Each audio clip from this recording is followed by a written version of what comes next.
Mardi 9 avril 2019, voilà la fumée rejetée par l'incinérateur de Passy dans la vallée. Pour les habitants de la vallée de l'Arve, c'est devenu un geste quotidien. Filmer, commenter la pollution qui les entoure. Le matin avant d'aller au travail. Dans la montée, t'en auras les deux que t'as filmés, il y en a un troisième qui arrive. Les jours de loisirs, comme ici depuis un parapente.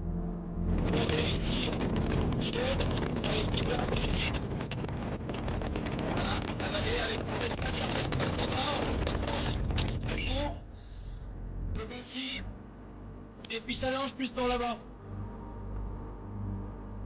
Filmer pour dénoncer ces fumées et ces odeurs qui, selon eux, pourrissent leur quotidien. Celle de l'usine de fabrication de carbone, SGL. Comme vous pouvez le voir, ça sort de partout. Ça sort pas des cheminées. À quelques centaines de mètres du jardin d'enfants, celle de l'incinérateur. Sans compter le chauffage au bois et les près de 2000 camions en moyenne qui, chaque jour, traversent la vallée pour rejoindre l'Italie par le tunnel du Mont Blanc. Une fumée blanche et rouille sort, c'est immonde. Des images pour crier leur colère face à ce couvercle qui les empêche de respirer. Dans la cellule, il y a des gens qui sont malades. D'avoir les larmes souffrent. Depuis des années, les citoyens alertent et se mobilisent.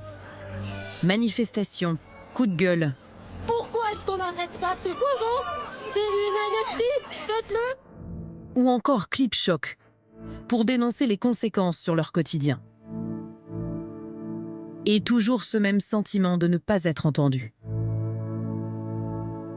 Dans cette vallée de 150 000 habitants, chaque année, 85 personnes mourraient prématurément à cause de la pollution. Asthme, bronchite, infarctus. L'air qu'on respire, on ne le choisit pas. Donc ici, on est pris en otage. 16 habitants reconnus malades de la pollution ont décidé de mener un combat inédit. Traîner l'État devant les tribunaux et demander réparation pour leurs préjudices. Moi, je suis une citoyenne, j'ai l'impression que pour moi, c'est une espèce de résistance. Il faut que tous ensemble, un maximum, on fasse cracher l'État. Si c'est une histoire de fric, qu'on les fasse payer. Face à cette inaction, il fallait faire quelque chose. Des citoyens qui en appellent à la justice pour lutter contre cette pollution.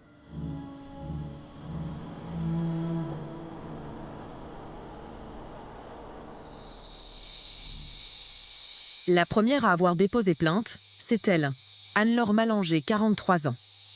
En juillet dernier, elle se filme pour montrer que c'est bien la pollution qui provoque ces sinusites persistantes. En tout cas, j'ai pas d'infection. Ni virale, ni bactérienne. J'ai mon corps qui réagit à des agressions de l'air. Uniquement. D'après elle, cette semaine-là, le taux de particules fines de 2,5 micromètres de diamètre est monté jusqu'à 106, 4 fois plus que les seuils recommandés par l'OMS. Donc je sais plus trop comment faire pour me soigner. Je suis obligée de rester enfermée parce que c'est assez irrespirable dehors. Un an plus tard, l'enseignante vit toujours dans la vallée. Ce jour-là, elle a retrouvé des couleurs. Du vent, de la pluie. La météo est idéale. Le taux de particules est au plus bas. C'est ce qu'indique son capteur, qui ne la quitte jamais.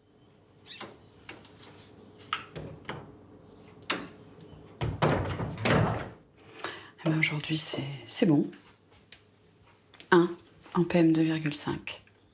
Ça signifie quoi? Ça signifie que l'air est propre. On peut sortir, on peut vivre dehors.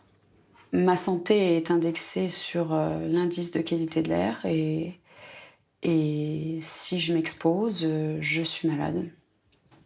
C'est pas une vie normale. Ses ennuis de santé ont commencé lorsqu'elle s'est installée ici à Passy il y a 10 ans. Rhinite, sinusite chronique. Ça, c'est tout mon dossier médical qui est ici. Les clichés, les images. Avec une toux permanente et sévère. Et ça, c'est quoi, là? Alors ça, c'est une radio de mes côtes qui montre une côte cassée. Je me suis fait ça en toussant. À force de tousser? En toussant beaucoup au mois de juin, oui. 2 côtes cassées au final, qui lui valent 3 mois d'arrêt de travail. Avant cela, Anne-Laure avait pourtant été opérée pour éviter les sinusites. Mais rien n'y fait, elle retombe sans cesse malade. J'ai fait toutes sortes d'examens médicaux qui montraient que j'avais rien. Je suis allée voir un allergologue qui m'a dit que j'avais pas d'allergie, j'ai pas d'autres problèmes de santé, aucun. Son médecin est formel. La pollution est responsable de son état de santé. Le problème semble maintenu par le climat dense en particules fines.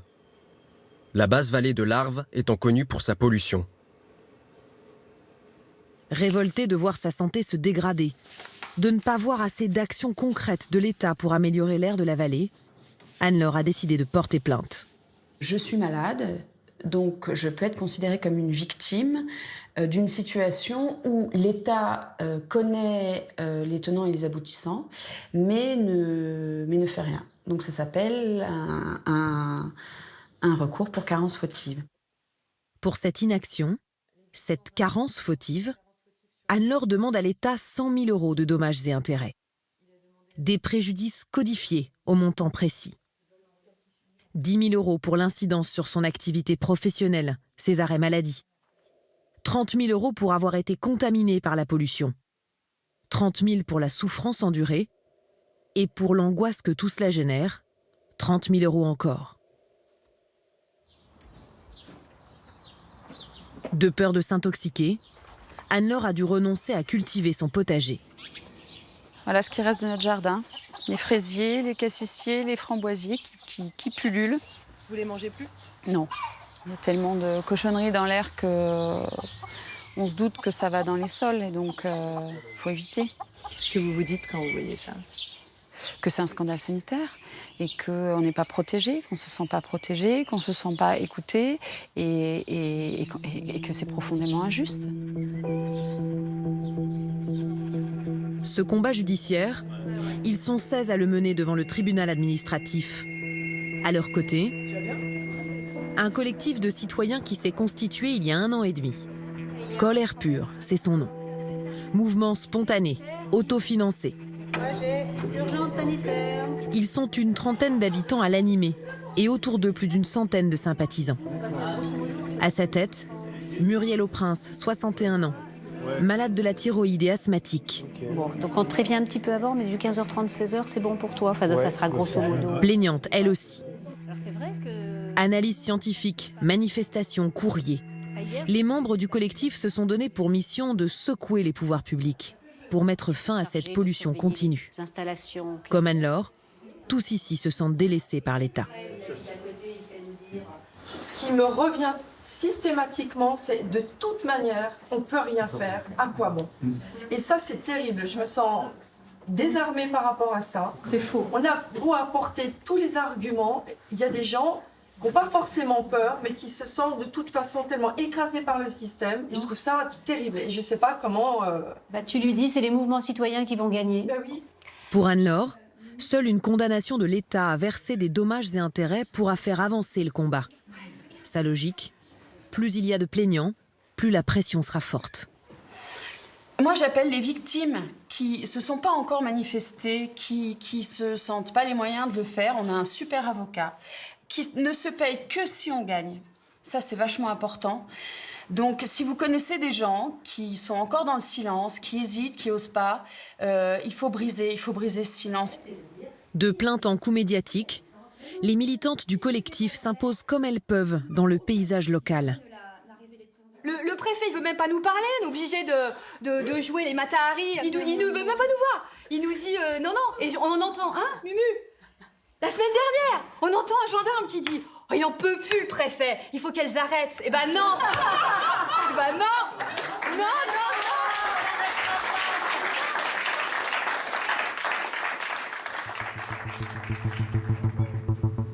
Si la pollution dure depuis des décennies, c'est que l'équation est complexe. Le trafic des camions est lucratif. Près de 80 millions d'euros par an dans les caisses de l'État grâce au tunnel du Mont-Blanc. La tradition industrielle en a fait un bassin d'emploi dynamique. Dans le fond de la vallée, près de 250 personnes travaillent dans ces 2 usines. Dans ce haut lieu du tourisme mondial, le taux de chômage est de 7%. Mais cela a un prix. Un air truffé de particules fines, PM10, PM2,5, résidus de l'industrie et du chauffage au bois.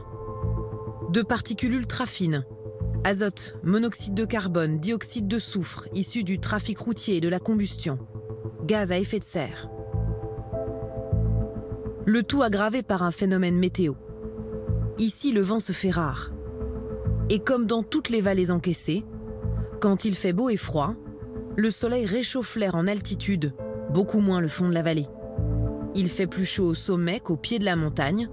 C'est ce que l'on appelle l'inversion des températures. La masse d'air chaud bloque l'air froid au sol et retient toute la pollution. Sous ce couvercle, les habitants suffoquent, certains hivers pendant de longues semaines. C'est ce qu'il s'est passé en 2016. L'hiver est froid mais ensoleillé. La vallée de l'Arve subit un épisode de pollution spectaculaire. La pollution de l'air encore est toujours dans l'actualité. 27e jour de pic d'alerte. Les conditions météo sont malheureusement propices à une nouvelle alerte. 35 jours de pic ininterrompus. Ça démarre le 30 novembre. Le taux de particules dépasse les 50 microgrammes par mètre cube d'air. Le niveau d'alerte N1 est enclenché. Le préfet informe la population.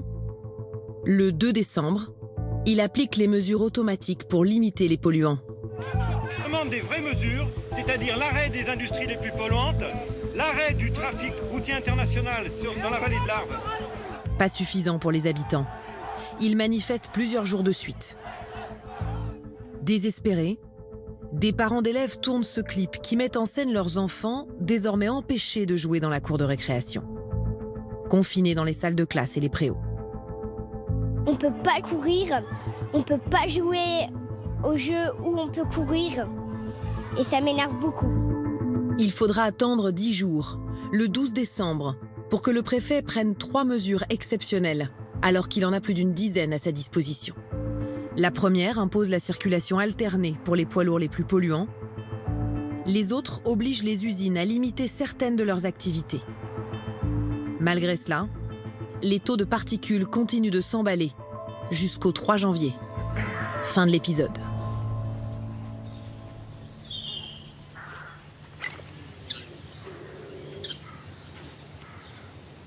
Ici, personne n'a oublié cet hiver irrespirable. C'est d'ailleurs de là que démarre leur combat judiciaire. Pour leur avocat, une démonstration implacable de la faute de l'État. Il y a la santé des habitants d'une vallée qui est en jeu et on doit prendre toute mesure utile. On ne peut pas juste dire « mais moi j'ai fait ce que je devais faire », c'est-à-dire faire une information par un communiqué de presse, c'est insuffisant. C'est insuffisant, d'autant plus qu'ils n'ont pas fait tout ce qu'ils pouvaient faire. Il y a un arsenal complet qu'ils n'ont pas utilisé à l'occasion de ce pic de pollution. Donc il y a une faute majeure des autorités publiques lors de cet épisode de pollution de décembre 2016 et janvier 2017 dans la vallée de l'Arve. Vainqueur des procès contre l'État sur l'amiante, ou plus récemment contre Monsanto pour les pesticides, François Laforgue est un habitué des dossiers de santé publique, convaincu que la justice peut faire bouger les lignes. La santé ne peut plus être une variable d'ajustement. Les autorités publiques ont choisi de sacrifier la santé de la population au profit des intérêts économiques, de l'industriel, des transporteurs et des dirigeants de l'incinérateur. On n'est pas là pour embêter les autorités publiques. On est là pour faire en sorte que cette situation évolue favorablement pour les populations. Aux côtés des habitants de la vallée de l'Arve, une vingtaine d'autres recours contre l'État a été déposé à Lille, Paris et Lyon.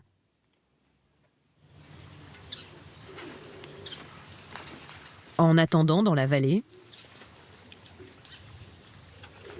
voilà, impasse des Anciens, c'est là. Les plaignants étayent leur dossier pour apporter des preuves. Depuis 1 an et demi, Muriel Auprince, diététicienne à la retraite, mène l'enquête pour tout savoir de la pollution. Bonjour.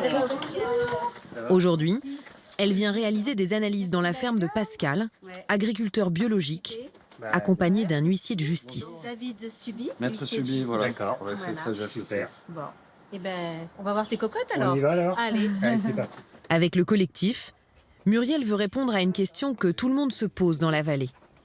Est-ce que la pollution de l'air a un impact sur la nourriture ? Ici, elle recherche la présence de dioxine et de PCB, des molécules et produits chimiques qui pourraient venir de la zone industrielle du fond de la vallée. On cherche l'impact de ces 2 usines, essentiellement. Les usines, la dioxine ? Il y a eu une métallurgie très importante sur Chède. Il y a un incinérateur qui est là depuis 24 ans. C'est sûr que l'impact, si on trouve des dioxines, l'impact, il est surtout là. Il est surtout là, oui. Ce polluant très toxique retombe sur les sols grattés par les poules et se fixe ensuite dans les matières grasses animales. Je vais prendre une photo à chaque fois. En particulier dans le jaune d'œuf. Chaque œuf est photographié. C'est bon. Le petit nid douillet qu'on a préparé, alors... Mis sous scellé. Voilà. Je pense que c'est ça. Ah, dis donc si c'est joli ça. Avant d'être envoyé à un laboratoire indépendant. Pascal, l'agriculteur biologique, devra attendre une dizaine de jours avant d'avoir les résultats. Pour lui, l'enjeu est de taille. Mon boulot, il est de nourrir la population. Et ce que j'ai pas l'envie, c'est de faire le contraire et de venir à carrément en fait les empoisonner. Donc je cultive du légume, on travaille en AMAP, on a des gens qui se mettent pas à venir prendre des légumes parce qu'ils se disent bon, on est dans la vallée la plus polluée de France, on préfère acheter les légumes qui viennent d'ailleurs. On en est là actuellement sur la production agricole. Tu es pile dans les critères pour nos analyses, c'est ce qu'il nous fallait.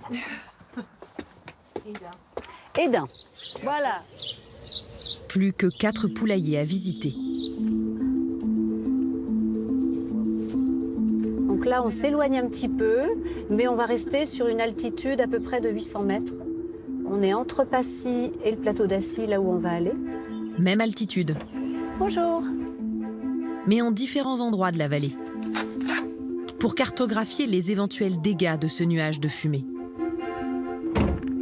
Salut Manu. Et comparer les taux de dioxine et PCB. Elles ont senti qu'il y avait du monde. Ce jour-là, Muriel va réaliser des prélèvements dans des jardins, plus ou moins proches des usines. Des œufs prélevés chez des particuliers inquiets, car les dioxines sont dangereuses pour la santé. Atteinte du système immunitaire, troubles de la reproduction, cancer. Et ici, ils sont nombreux à élever leurs poules en plein air.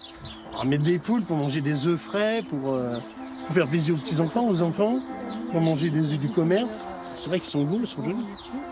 J'espère qu'il n'y a pas de dioxine dedans, toi. On verra bien. Des résultats qui pourraient bien changer le mode de vie de toute la vallée. Son enquête, Muriel l'a commencée pour avoir un maximum d'informations sur la pollution. Car aujourd'hui, l'État ne communique que sur une dizaine de polluants. Alors sur ces deniers, la retraitée a décidé de prélever des poussières et de l'air en utilisant une autre méthode, le spectromètre de masse. Une analyse de tout ce que contient l'air. Muriel retrouve une 60aine de molécules, dont 9 métaux lourds. Plomb, cuivre, chrome, nickel.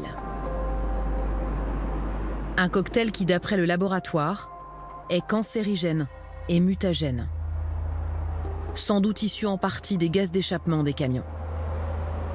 Cette autoroute, l'A40, est l'unique accès pour le tunnel du Mont-Blanc. Chaque année, 620 000 poids lourds l'empruntent pour passer en Italie. Toujours armée de son cahier et de son appareil photo, l'enquêtrice collecte les données pour son combat judiciaire. Des preuves de la mauvaise gestion de la pollution, selon elle. Alors là, c'est l'aire de régulation pour les camions qui vont monter au tunnel. Le tunnel étant réglementé, donc ils passent là et il y a un poste de gendarmerie. Effectivement, ils vont redémarrer à froid dans une montée. Donc il n'y a pas pire non plus comme situation. Parce que là, c'est là où justement, en démarrant en côte, eh ben, ils relâchent le plus de polluants. On a un trafic incessant, vous voyez bien. On va s'asphyxier. En fait, la moyenne des camions, c'est à peu près 1700 par jour sur l'année dernière. Mais 1700, mais en considérant que les camions. C'est-à-dire qu'il y a encore les autocars, hein, il y a bien 30-40 autocars minimum par jour, et toutes les voitures particulières, évidemment, hein, qui rajoutent. Dans son viseur, il y a toujours l'inaction de l'État.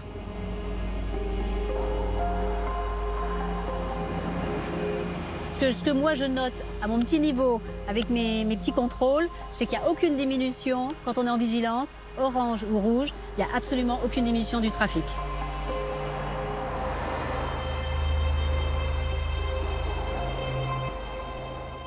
De retour chez elle, Muriel comptabilise tout. Dans son cahier, elle note les jours d'alerte jaune, orange, rouge et vérifie qu'ils sont bien pris en compte dans les bilans officiels. Par rapport au bilan du premier trimestre, je suis en train de regarder si les jours correspondent, parce qu'en fait, ça m'interpelle toujours de regarder et de voir si tout correspond avec ce que j'ai noté sur mon petit carnet. Des bilans très importants, selon elle, car ils permettent de connaître la qualité de l'air moyenne, la pollution chronique. L'an dernier, dans la vallée, l'air n'a été bon qu'1 jour sur 2. Pour cette enquête, Muriel dépense toute son énergie et une bonne partie de son argent. 2016, l'hiver 2017, c'était insupportable. Donc insupportable, soit vous partez parce que vous n'arrivez plus à subir, soit s'il faut rester, faut chercher à comprendre pourquoi on subit ça. Il y a un moment où, pour moi, ne rien faire est pire. Je crois que sans ça, on n'arrivait à rien. Donc oui, c'est des sacrifices, mais peut-être que la vérité mérite tout ça. Approximation, mauvaise gestion. La liste des griefs des habitants contre l'État est longue. Et en Haute-Savoie, l'État, c'est le préfet d'Annecy. Nous avons donc souhaité entendre sa version. Nous avions rendez-vous dans son bureau pour une interview au calme, le temps de poser toutes nos questions. Mais finalement... Il veut pas. Ah bon? Non. Il veut pas s'interroger là-dessus avant. Alors après, il m'a dit, voilà, là, avant tout camion, après le point presse, en fonction... Après, vous pouvez me poser une question à ce moment-là. d'accord. Si ça ne vous suffit pas, vous verrez après. Car ce jour-là, Pierre Lambert est déjà occupé par le sujet. Entouré des élus locaux, il présente à la presse un plan de protection de l'atmosphère pour la vallée de l'Arve, le 2e. Renforcement des contrôles anti-pollution sur les poids lourds et les industries, développement des transports en commun. Bien, mesdames, messieurs, bonjour aux uns et aux autres.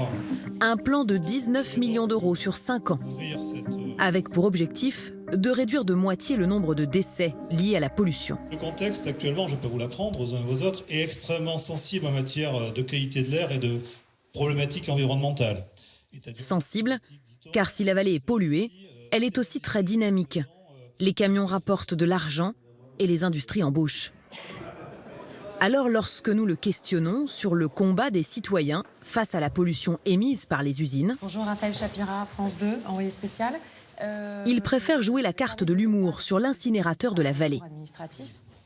Là encore, on vise GL Carbone et votre voisin. Votre voisin qui préside le syndicat intercommunal, et oui, vous ne saviez pas, mais vous êtes à côté d'un pollueur dangereux, faites attention, hein, parce que je ne sais pas dans quel état vous allez sortir de la Réunion. Hein. Il irradie peut-être, je ne sais pas. Et balaye d'un revers de la main les hypothèses de Muriel Auprince et du collectif.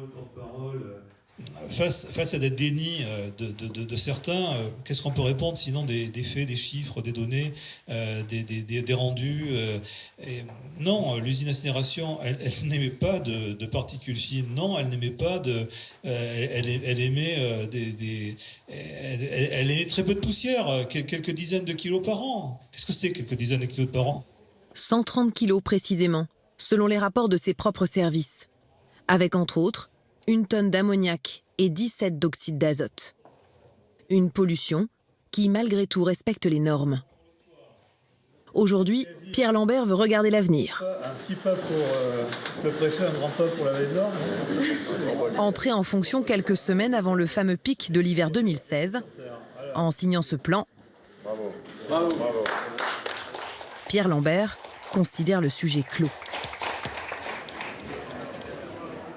Quant à savoir s'il a commis une faute au cours de l'hiver 2016, les niveaux d'alerte sont fixés par un arrêté préfectoral régional qui a été pris en compte et qui s'applique à tous les départements de la région Auvergne-Rhône-Alpes, comme c'est le cas dans les autres régions de France. Pour vous, il n'y a pas eu d'erreur d'appréciation des services de l'État à ce moment-là? Avec des niveaux qui sont des niveaux de veille, des niveaux d'alerte 1 ou 2.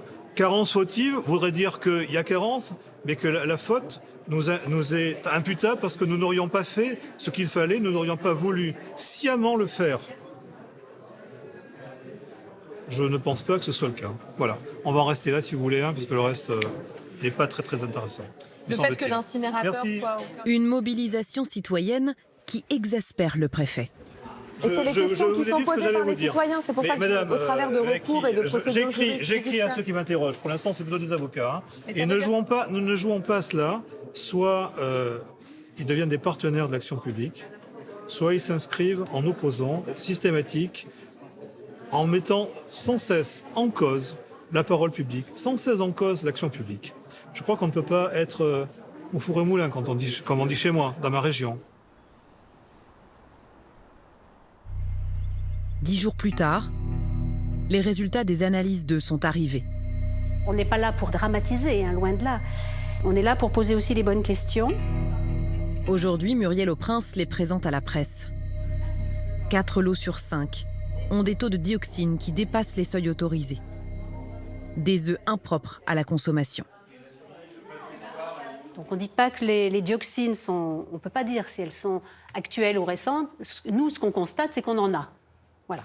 C'est-à-dire qu'on nous dit que tout est dans les normes, mais le résultat est là. C'est qu'on mange des œufs qui en ont. Voilà. Dans la salle, les habitants qui ont donné leurs œufs sont effondrés. Perturbateurs endocriniens. On élève des poules pensant nourrir correctement nos petits-enfants. Et là, on prend conscience qu'on est en train de les détruire plus qu'autre chose. Et on devient des assassins. On contribue à ce système. Ça ne peut pas durer, quoi. Pour Muriel, ces résultats sont sans appel et la confortent dans son hypothèse. Dioxine et PCB viendraient des 2 usines, car plus les poulaillers sont proches, plus les taux sont élevés. Les seuls taux qui étaient bons, c'était en s'éloignant quand même de cette zone impactée. On va les envoyer au service de l'État.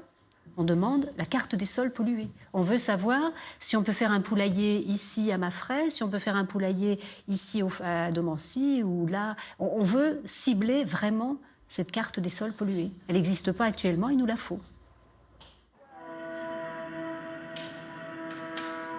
Continuer de se battre, comme Muriel et le collectif. Ou partir à l'autre bout de la France, en Bretagne, pour vivre au grand air. La pollution, Guillaume Raillard, 47 ans, a failli en mourir. Aujourd'hui, sa cicatrice est à peine visible. Dernière trace d'un quintuple pontage subi en avril 2017, après un infarctus. J'ai eu de la chance. Parce que pris quelques heures plus tard, ou peut-être quelques minutes plus tard, je restais les bras en croix sur la piste de ski. Je n'aurais pas dû arriver à l'hôpital. En l'examinant, les médecins découvrent des artères coronaires en très mauvais état, sans raison. Je n'avais aucun facteur de risque. Pas d'antécédents familiaux, pas de cholestérol, pas d'hypertension, un peu de tabac, le tabac festif, un peu d'alcool, l'alcool festif, de la sédentarité, jamais, puisque je fais du sport toute l'année.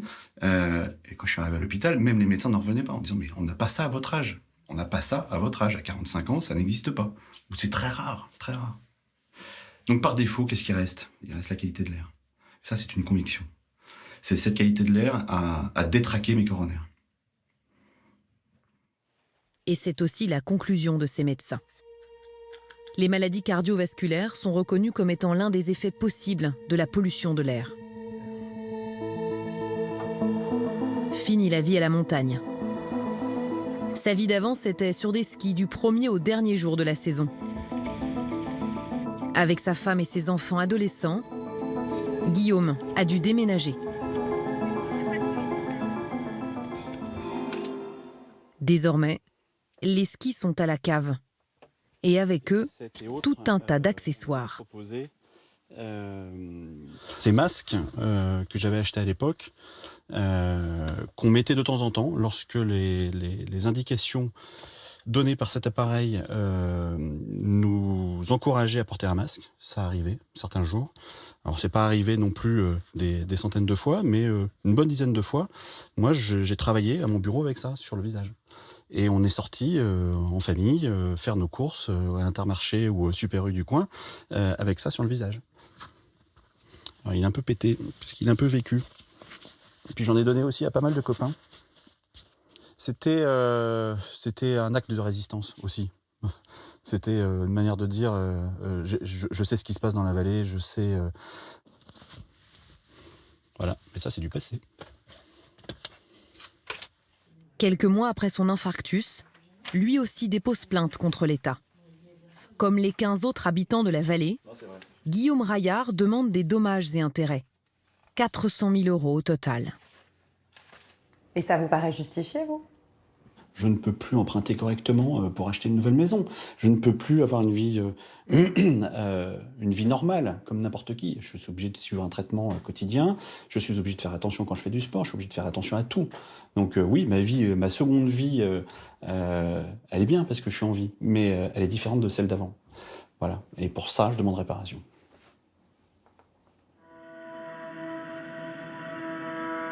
Guillaume et sa femme Cécile n'ont plus tout à fait les mêmes activités, ni au même rythme. Mais ils se sont libérés d'un poids. On a toute une nouvelle vie à se recréer aussi, mais voilà, sans ça, sans la pollution, sans l'angoisse de se dire va encore y avoir un pic, voilà. Et redécouvre des sensations oubliées. Ça sent la nature, ça sent les fleurs là au printemps, ça sent... Enfin, mais ouais. Tu te rends compte que finalement c'est l'odeur normale qu'on devrait tous ressentir et qu'on a oublié. Au total, les habitants de la vallée demandent près de 2 millions d'euros de dommages et intérêts. En comparaison, chaque année, la pollution de l'air coûterait 100 milliards d'euros à l'État français.